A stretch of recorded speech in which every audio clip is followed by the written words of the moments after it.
ฮะเอาให้เอาเห็นยังเอาให้เลยคายังค่าเอานอ๋อค่าเข้าจ่ายค่าน้ำให้เจ้าำโดยเอา บ่เป็นหยัง เอาช่วงคืนบ่เอาจ่ายให้เจ้าแล้วเอาไปคำแล้วเอาทางมันเอาเมื่อคำคนเราไปเก็บ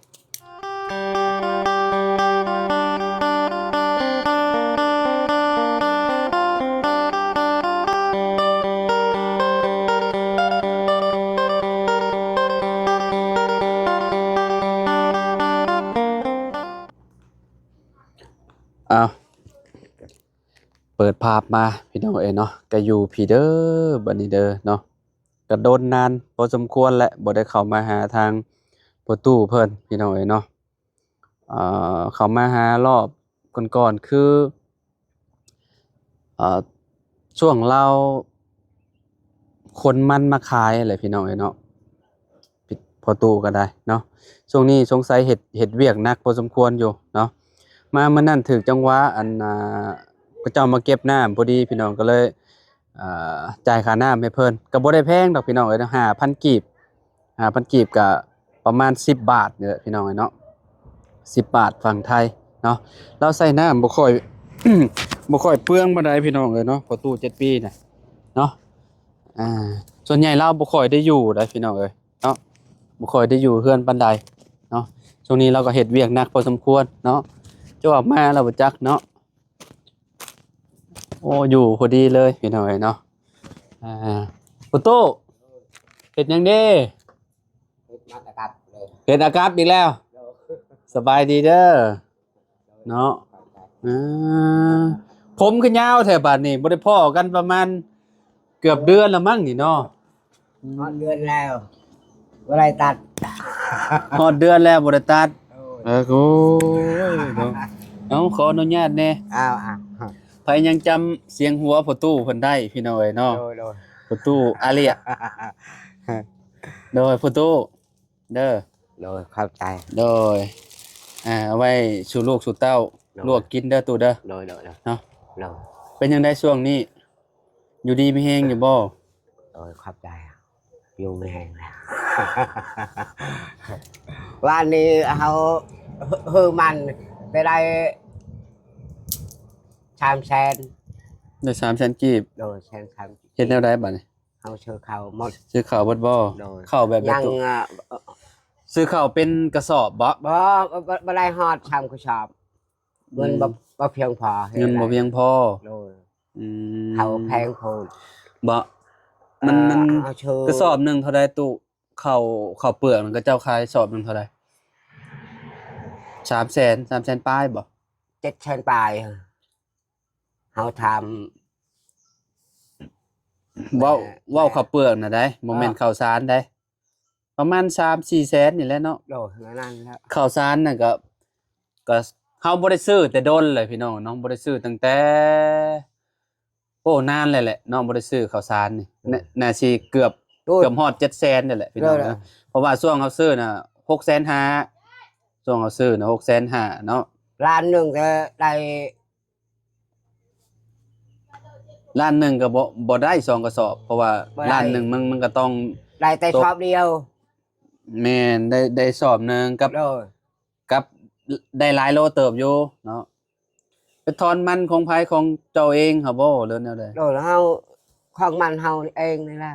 บ่ได้ครับนี่ลูกเฮาไปทำว่าทางก็พอใช้มันเขาไปทางมันไผของประตูไอ้เริ่มบ่โดยอ๋อเราสิถอนเลยเนาะถ้าเราไปทางแล้วทางหญ้าทางหยังบ่ทางมันพอใช้ลูกเฮาไปก่อนก็เฮาไปน้ำเนี่ยยังลูกเฮาทางมือคนจะไปอยู่บ่ไปโอเคเดี๋ยวสิไปถ่ายให้เบิ่งนํกันจ้ะพี่น้อยเนาะช่วงนี้ก็ยังมีกินอยู่บ่ข้าวโอ้ยหมดแล้วเบิดแล้วเอาไปชื่อกโลยังพาเมียเฮาไปหาลูกใบ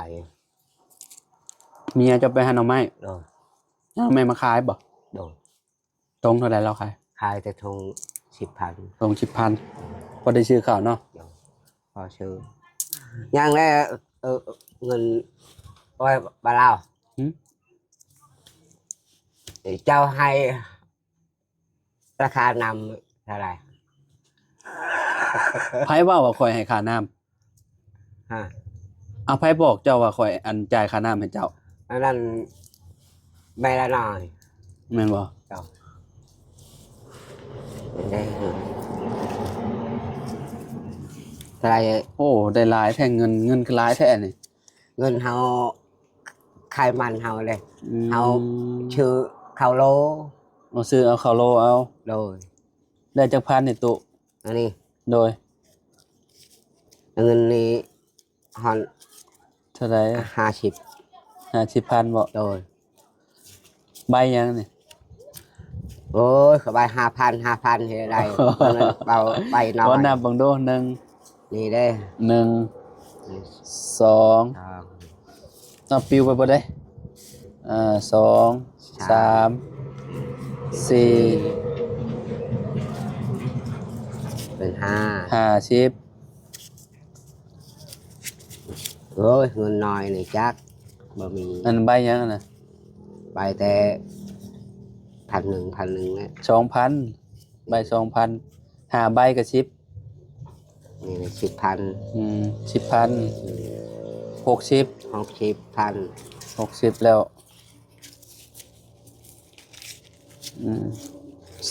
2ใบ3 4ใบอีกใบหนึ่ง ใบหนึ่ง ผู้ดี70นะนี่ 70 เนาะ70ปลาย 70,000เบิดนี่ผมก็เงิน70,000พี่น้องบักละลายเนาะมันไปซื้อข้าว ไปชื่อข้าวโล ซื้อข้าวโลมากินเนาะ มากิน ลูกเต้าก็กำลังวัยกำลังโตเนาะ โดย กินข้าวแซ่บ โอ้ยลูกเฮาอะไรอยู่เฮือนไปหมด บ่ไปใส่ ไปอันห้าลูกไม้อะ ไปทากอันนี้ลูกยังเมื่อยผักอยู่เฮือนปาน ผักอยู่เฮือนก่อน โดย เก็บเมียนดีๆจนว่ามันเสีย เจ้าใส่ธงแบบนั้นน่ะระวังมันเสียเด้อตุ โดย ระวังมันเหี่ยบ่ได้ซื้ออันนั้นได้ซื้อข้าวซื้อหยังนั้นนี่ใบนี่เอาแม่ฮะเอาให้เอาเฮ็ดหยัง ข้าวให้เลย ค่าหยัง ค่าเอาน อ๋อค่าเฮาจ่ายค่าน้ำให้เจ้า ำโดยเอา บ่เป็นหยัง เอาช่วงคืน บ่เฮาจ่ายให้เจ้าแล้ว เฮาไปคำแล้วเฮาทางมันเฮาเมื่อคำคนเราไปเก็บราคาเงินนำเฮายังบ่ได้มือตามนั้น ยังบ่ก็เจ้ามาบ่เห็นเจ้าเด้ โดยนั้น เอามา เอามาถึกจังหวะเพิ่นมาจ่ายมาเก็บน้ำ โดย เฮาก็เลยจ่ายให้เจ้า โดย มันบ่ได้แพงดอกตู้เอ้ย โดย 5,000กีบ โดยนั้นแหละ บ่เป็นหยังเฮาจ่ายให้เจ้าแหละ โดย เด้อ โดย เก็บเมียนชื่อเขาเด้อ โดยอันนี้ คนเราไปเก็บนำเฮาให้ เฮาคิดฮอดมันเอาเฮาให้10,000โอ้ยว่าเอาได้เอาแต่5,000 เจะใส่น้ำประหยัดอยู่บ่ค่อยเปลืองปานใดเนาะ โดย บ่ค่อยแพงหันนะพี่น้องเอ้ยเนาะ โดย มีแต่ 5,000 สูงสุดก็10 20เนาะเจ้าจ่ายเนาะแม่นบ่ โดย จะไปอาบน้ำอยู่ใช้เจ้าคือบ่เปลืองปานใด บ่เปลืองเฮาแต่นำแต่เฮ็ดหงเขาแต่กินแล้วจะอาบน้ำอยู่ตามห้วย อ๋ออาบน้ำห้วย โดย เราก็ฮู้ได้พี่น้องว่าคะแนนมาใส่ลายมันก็เบิดลายนะเราก็เลยแบบตัดสินใจแบบไปอาบน้ำอยู่พุ่น แทนป่าย อยู่ใช่ นี่เฮือนนี่ให้ใช้นำ ใส่ลายเสียลายแหละ ใช้ลายเสียลายชิดรถเด้รถจักรก็ชีด แม่นล่างรถล่างนั่นแหละเสีย ตบชงเสื้อ แม่ แท น นป่าย แม่น เอา แม่นแม่น อันนี้เบิกเฮาบ่มีเลยนี่ลูกเฮาไปพุ่นตอนนำหวยอีอันนี้เฮ็ดกิน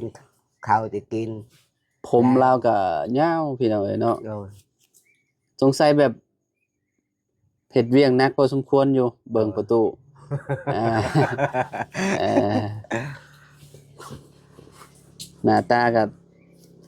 คือที่หูแล้วผมยาวกับเปลี่ยนในนิดนึงเนาะ rồi อืม เอาบ่มี บ่มี ตัด บ่มีมีตัด บ่มีตัดแล้วก็มีเมียเฮาตัด ตัดให้โลนเลยเนาะ โดยโลดเลยอยู่สบาย เออไผแน่กินฮอดประตู7 ปีพี่น้องเอ้ยเนาะ โดย กระโดนแล้วบ่ได้เข้ามาหาแล้วเนาะโดนๆจะเข้ามาหาเราช่วงนี้ก็ไปใส่กราฟเนาะตัวเนาะใส่กราฟใส่หยังนั่นแหละพี่น้องเอ้ยเนาะก็พอได้อยู่บ่ไปใส่ก็ได้ โดยพอได้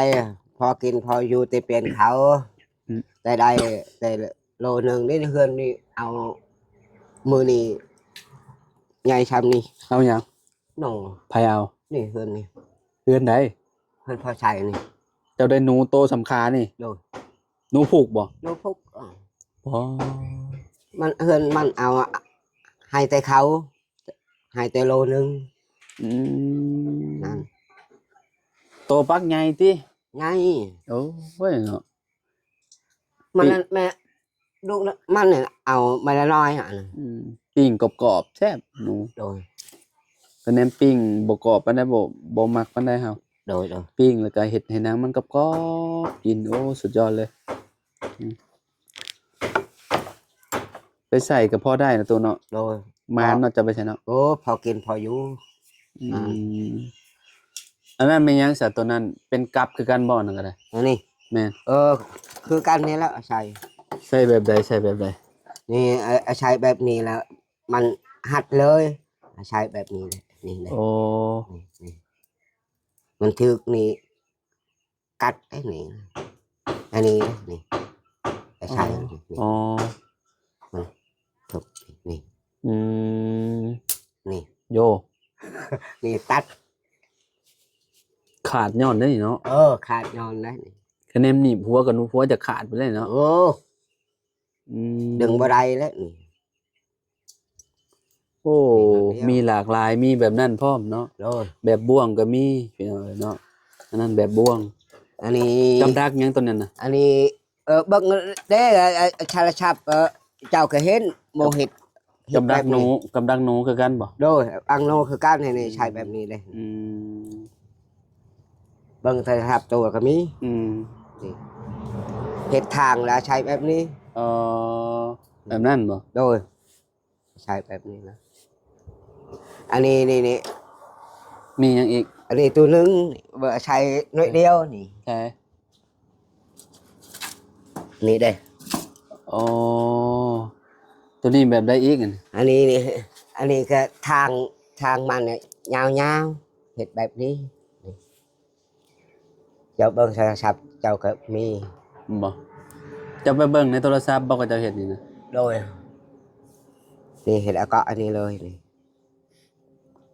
อ๋อกรอบแบบนี้เนาะ เดี๋ยวก็แบบนี้อันนี้ อ๋อเวลามันมันแล่นผ่านแล้วก็คือมันรุดแล้วมันกระถึกเลยเนาะ โดยทุกวันนี้ก็อาชัยเลยนี่ อืมโอ้โย เด้ โอ้แบบนั้นเนาะ โดยเดี๋ยวนั้น มันดีดตึ๊บแล้วก็มันก็อยู่เนาะตูนเนาะ อยู่ เคยได้จากโตเลยกับตัวนี้ โอ้อันนี้ได้จะคนถึกตัวโตเดียวตัวสามโตได้เห็ดแบบนี้เลย อืม จุดเอาไว้แบบนี้เลย แบบนี้เนาะ โดยแบบนี้เลย โอ้มีหลายอย่างเนาะกับแล้วเนาะ โดย แบบนี้ก็ห่างดึงออกมาแบบนี้พี่น้อง โดยอันนี้เห็ดแบบ อ่าฮะ ดึงแบบนี้นี่ได้หาใช้นี่กระโปรง กระปูบ่ โดย อืม เนี่ยใช้แบบนี้นะใช้ นี่ใส่แบบนี้เนาะ โดยใช้แบบนี้ แล้วก็เสียบเหงื่อใส่มุมนี่บ่ มันดึงนี้เลย อ่า ใช้กระโปรงนี่ใช้แบบนี้เลย อ่า มันกินเช็ดเลยแบบนี้ อ้ายนี่ตับอืม ในนั่นนะ กระแนมหนีบมือก็สามารถมือขาดได้เด้ โอ้ เนาะพี่น้องเอ้ย นี่แห้งก็ได้นี่ ตัวนี้แห้งๆบ่ นี่แห้งพูด แห้งๆแล้วเนาะตับมือ นี่ ขา ตั ดย้อน นี่โอ้ อืม มากับอะไร อันนี้บ่ ก อันนี้ได้มาแต่ใช้นี่ อันนี้ แม่นเฮ็ดเอาเองบ่ บ่แต่ คนเวียด อ๋อคนเวียดเฮ็ดเนาะ โดคนเวียดเฮ็ด อืมกับดักหนูพี่น้องเนาะ โด กับดักหนูอันนั้นคือเราเฮ็ดเอาเองตัวนั้น โดเฮ็ดเองอันนั้น อืม อันนี้ก็เฮ็ดเอง ประดิษฐ์เองเลย โด เนาะ เล่นเองหากิน อืม ใช้อันนี้เลยเกาะอันนี้นะ มันไปนี่เกาะนี่มันทาอยู่ ไปเบิ่งใน YouTube แหละเฮ็ดเอาเนาะ โดย เฮ็ดเป็นพี่น้องเอ้ยเก่งผู้ตูอะเลีย หากิน หากินเนาะเลี้ยงครอบครัวเลี้ยงลูกเลี้ยงเต้า โดยในนั้นแล้ว พ พร้อมกินพร้อมอยู่ ม ได้ลายก็กินลายได้น้อยกินน้อยนั่นนี่ก็ คือจะได้กินดุอยู่จ้ะเนาะเรื่องหนูเรื่องหยังเนาะ โดย แต่ว่ามักไปใส่แมลงไปอีกบ่แมลงนี่ โดยเฮาไปใช่ อืมไปอันทางใดประตู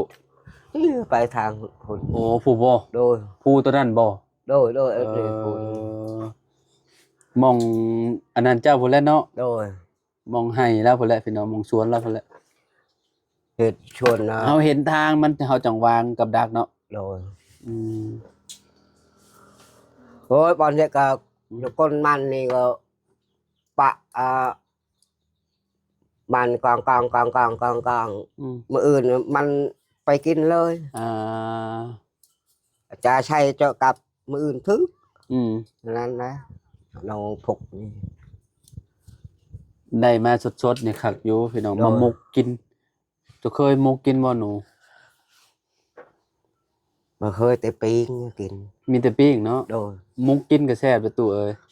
หมก แซ่บ ใส่ เนาะ พวกปีพวกหยังใส่หลายๆอย่างเข้ากันพวกผักบัวผักหยังโอ้สุดยอดแล้วเนาะ โอ้ยกะเป็นกันบ่ได้เป็นนี่ยังเฮ็ดได้แล้วนะอันนั้น อืม บ่ได้ใช้ อืม กะเป็นเฮ็ดเป็น อ่า กิน อ่า เป็นปิ้งนี่ที่ตามมาเผ็ดจะตามแจ่ว ตำแจวหมกพริกแล้วก็กินเนาะ โดย โอเคสตุอยู่ดีมีแฮงเด้อ โดย เนาะ เข้าใจ จังได๋ก็สู้ๆต่อไปเนาะ ไปตลอด เป็น ปลอดภัย โดยเป็นกำลังใจให้ โดนเติบแล้วบ่ได้มาหาจ้ะเนาะ โดย กินฮอดกันอยู่บ่ เอากินฮอดเชียงก็บ่ได้มา อืม เพราะมื้ออื่นนี่เฮาถ้าก็ไปบ่าวลาวก็บ่ได้ไปบ่เกินเฮา อืม เชียงก็บ่ได้ไป เม็ดเลยบ่เห็นเลยโกูไว้ไปทางใดเนาะก็มีชับเฮาทูนี่ก็บ่มีเลยแค่ใด โดยไปใส่อยู่ดีมีแฮงเด้อตัว โดยเข้า ส ใจ บายดี ครับ เด้อโดยพี่น้องเนาะอยู่ดีมีแฮงบ่สุขทุกคนพี่น้องขอบคุณหลายๆที่ติดตามพี่น้องสบายดีเด้อมื้อนี้แวะเวียนมาหาประตูเพิ่นเนาะ